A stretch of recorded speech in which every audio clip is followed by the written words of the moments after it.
we are doing things, the possibility that the idea of self-correction may soon become a dream.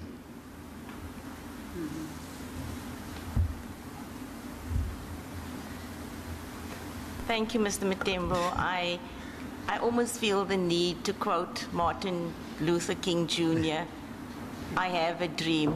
I hear you when you say, we have a dream. Yes. Thank you.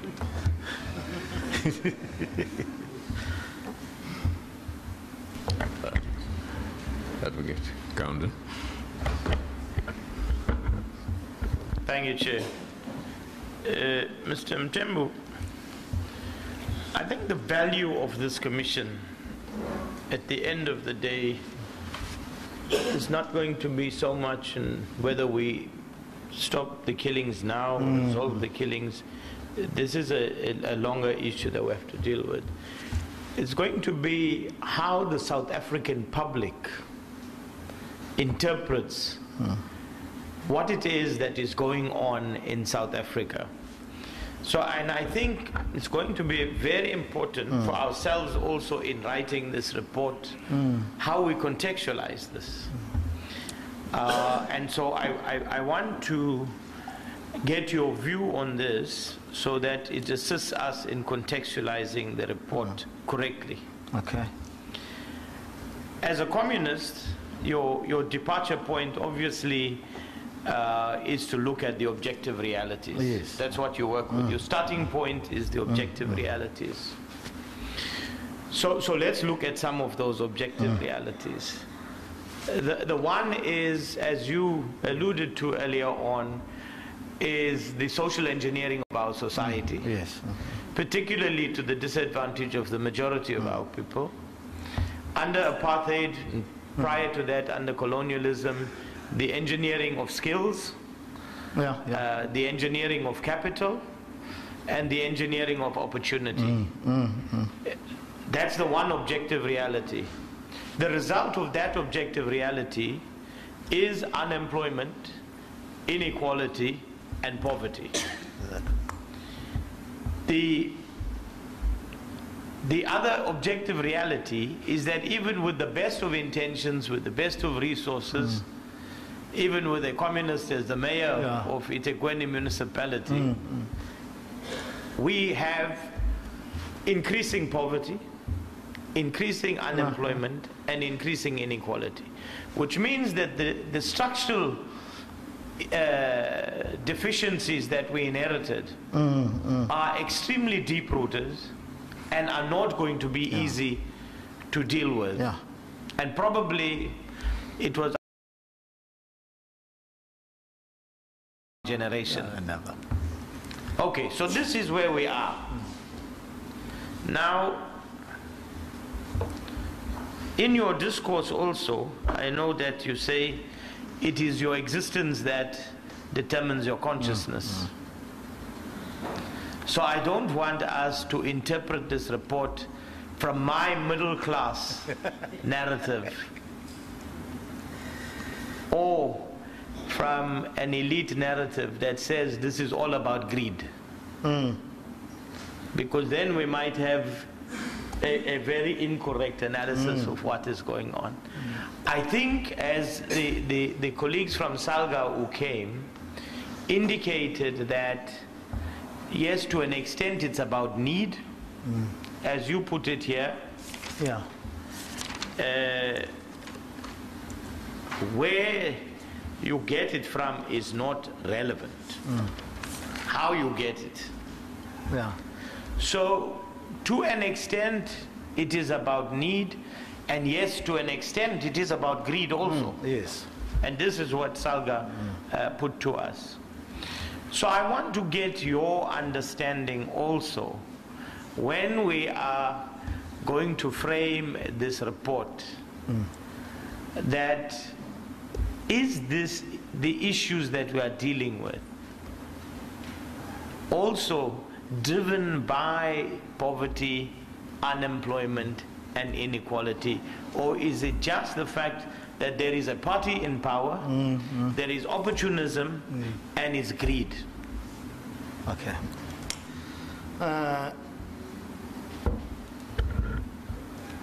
It is one used to argue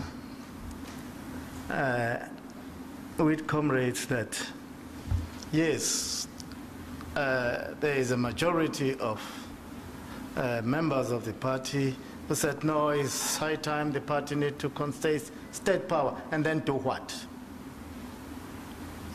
You see, because what we are faced with, as we have said, that you need to look at the objective reality of what is going. If the party can win the election next year, then all our problems will be solved. Is that true? The answer is no. You see, the answer is no. We may have to continue as normal, because the problem is not what who is in the government at that time. The problem is systemic and structural. You see, it's systemic and structural. And if you want to know the people who have recent experience, there's one party known as Syriza in Greece. You see, they said it's high time that we as socialists took over this government, and the people said yay, and they voted it into power. What is happening in Greece as we are talking right now? They are in serious crisis. They may be in the worst situation than when there was the government which they removed. You see. So that's how we need to look at the situation of South Africa. 23 years down our democracy, we still don't have land. Huh? 23 years. Why? You see.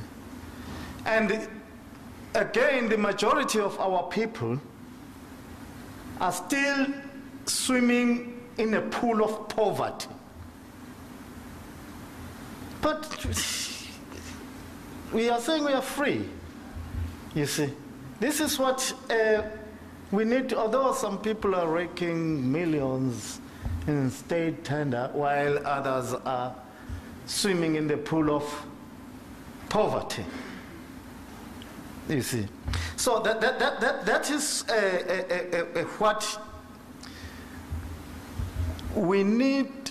Yes, we need to challenge or to come up with a workable solution of addressing the situation that we are currently faced, which are informed by inequality, poverty, and unemployment. That is what we need to address. That's why also we put it in our suggestion. In fact, that is our main suggestion. That no, here's the problem. Here is the problem that need to be addressed. Well, according to our ideology as the party, we strongly believe if you bring socialism in South Africa, it will immediately start to address this question. There is no way capitalism is going to address the situation of inequality, poverty, and unemployment in South Africa. The way it was built over time. Maybe after 1,000 years, maybe. We don't know. We haven't come up with a formula that will confirm that, you see. But the main challenge of even what make us to sit here today is triple challenges. Yes. So, Mr. Mthembu, history will judge which ism sorted the problems out. The reality for us now, as you correctly point out, that this is systemic, they're deeply structural. We're not going to solve this thing tomorrow. No. Let's be frank about it. Even if you took over tomorrow, Yes. you are not going to solve this. No. So in the meanwhile, we have to find ways to mitigate.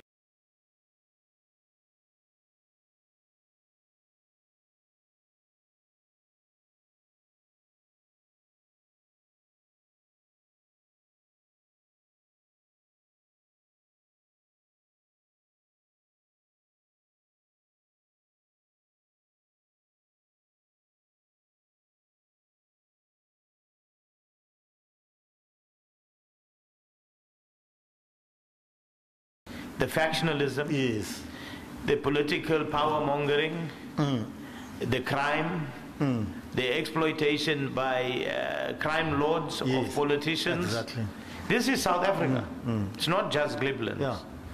Now, what worries me as a South African sitting here, and this has really given me sleepless nights, if we can't solve, I've been there in inspection and local with the chairperson, evidence leaders. And really, this, I'm not being facetious about it or cynical about it.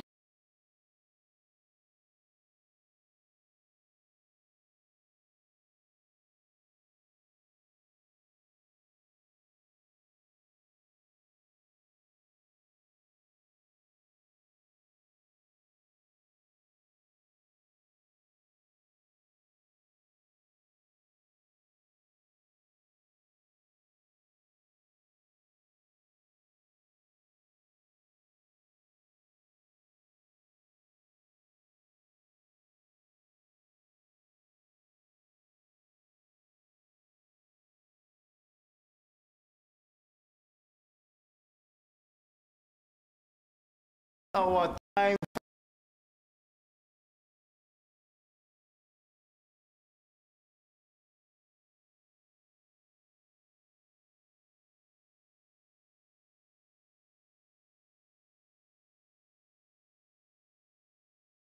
ourselves with this mammoth challenge.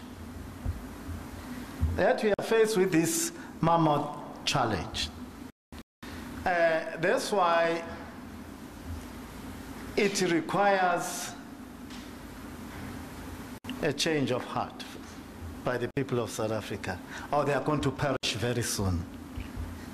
You see, we are about to plunge ourselves into serious socio-economic crisis just by being self-considerate at the expense of addressing what we fought for over 300 years. We are just pushing aside everything we are fighting for. And now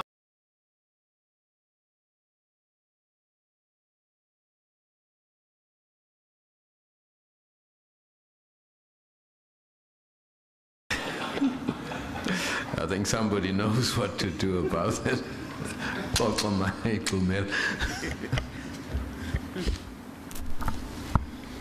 For the records, Ixoxo uMazigxumela. Ixoxo is IXOXO. uMazigxumela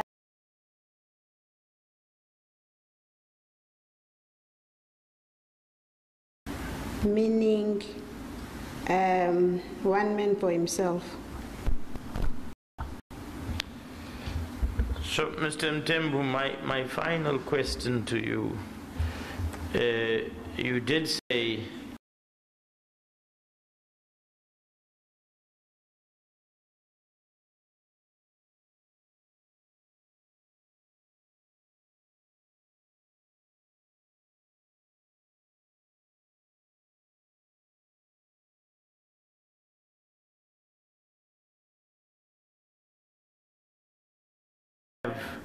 probably in total maybe 2 months to solve this problem, if you are going to give hope and realize the dreams of South Africans, if you don't do this in the next 2 months, there's nothing to look towards. Yeah.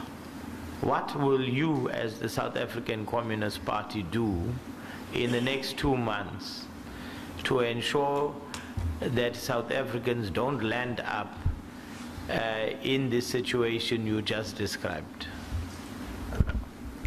Maybe I'll even violate my own ideological principle and belief. And even ask the religion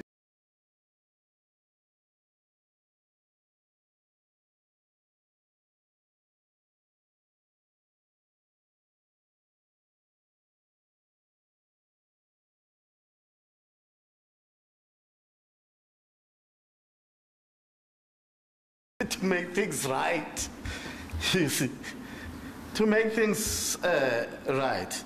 That's why also, as the South African Communist Party, we want to pull all strings in ensuring that we are not going to throw South Africa into the sea. To the sea, not South Africa, you see. So that's why we are prepared as the party to meet everyone who is a South African to say, let's cooperate to put things right.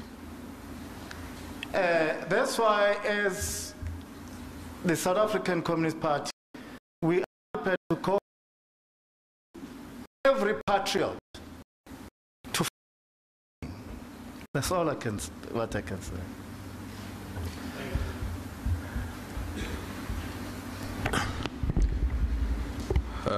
Mr. Mthembu, as you know, I think the value of this commission, if it is to have any value at all, will lie in particularly the recommendations that will come out of our deliberations. Because the commission was appointed as a result of a perceived problem. And the problem is the prevalence of killing, particularly in this province, and particularly over a short period of time, over the past 5 or 6 years, which has been perceived to be driven by political considerations. Now, I'd like to hone in on just 2 of your conclusions and recommendations. The first one being the program to fight the culture of violent killings, and the second one being getting rid of the tender system. Let's deal with the first one. What practical measures would you suggest in order to fight the culture of violent killings? Can you assist the Commission in setting out what program you would recommend? There are many things that we can do. You know, I'm an MSc for agriculture in my other life. And one thing I raised in the department is that there is one thing that we need to know and address, that the culture of working the soil is not there amongst our people. So it will be used as just to put in a lot of money.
Of soil at early childhood level, you see. That's what we need to try to do.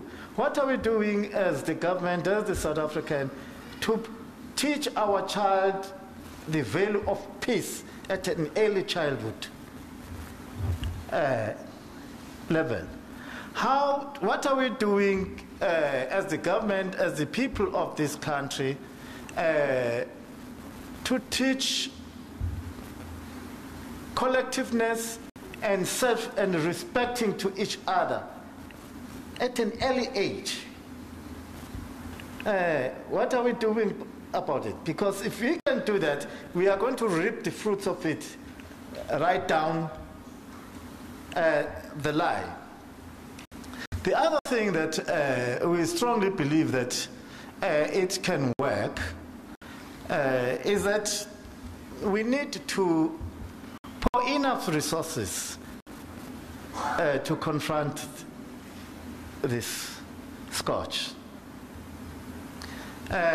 Like we have been debating about, we must know the importance of having IP. We must know the importance of holding numerous public meetings to address matters of peace, matters of humanity. You see, collaborating with the churches, collaborating with NGOs, etc., etc., etc. We can't do. We can't do it. All this that in our education system. You see, all those things. That's what we need to do. But mainly,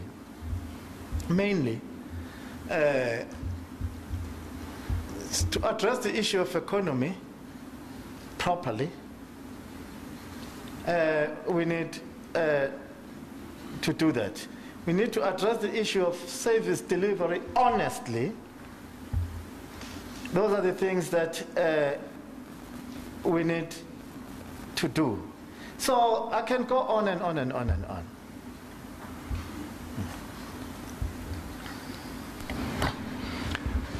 What, in your opinion, would tend to improve the moral values of the community? Yeah. You know, when I grew up, I used to look at the elders. And that is what will always happen to any person who is brought up. They will model themselves around somebody in the community. That is also what I strongly believe our leaders need to behave in a manner that the whole community will take cue from them. In other words, our leaders, political and other leaders, should be role models. They should be role models. It's not only political leaders. One of the worst leaders, sorry to say that, you'll find it in the religious fraternity. That's why they let people eat grass, drink petrol, you see. It's the politicians,